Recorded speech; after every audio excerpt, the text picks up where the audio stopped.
Bonjour à tous, bienvenue à Zaytouna Farm.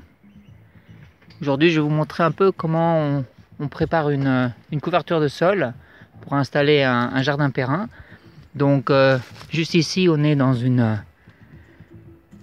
un palissage, sous un palissage de choco, qui est un fruit ici que vous pouvez voir.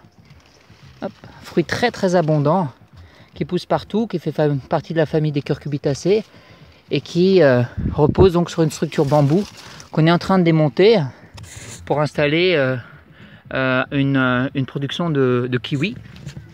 Et pour préparer le terrain, ce qu'on fait tout d'abord, c'est, je vais vous le montrer, on va préparer le sol de manière à avoir un sol, on va dire en couscous, un sol doux et agréable.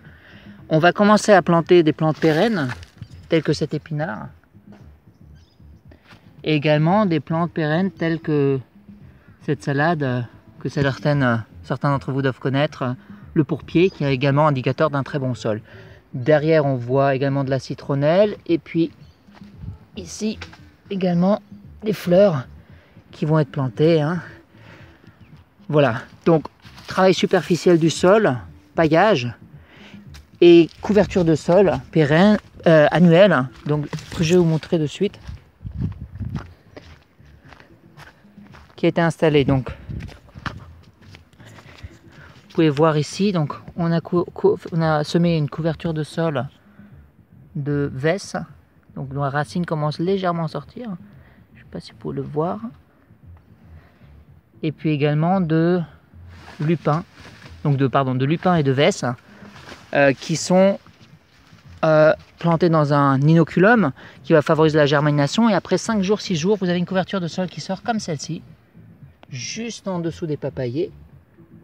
Et puis si on continue un peu plus loin, les voir, on a ici des haricots, également fixateurs d'azote, et puis on a des patates douces ici. J'avais une question hier sur les patates douces. Donc les patates douces sont une couverture de sol pérenne qu'on utilise beaucoup ici. Et vous voyez qu'ils développent de nouvelles racines, comme vous pouvez voir ici, et qui couvrent le sol. Donc l'idée, c'est de passer d'une couverture annuelle à une couverture pérenne. Donc on installe le couvre-sol annuel qui démarre, et petit à petit le terrain est préparé pour une couverture de sol annuelle. Voilà, donc après quelques jours plus tard, on obtient un résultat un peu plus développé, comme ici. On voit très bien le lupin qui commence à se développer, on le voit, ses pétales ici.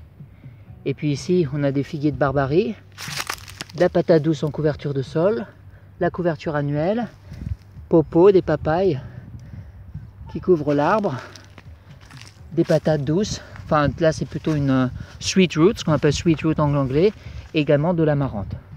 Voilà donc un petit aperçu du travail pour comprendre comment passer d'une couverture de sol annuelle à une couverture de sol pérenne pluriannuelle. Voilà, on se retrouve demain pour de nouvelles aventures à Zaytouna Farm.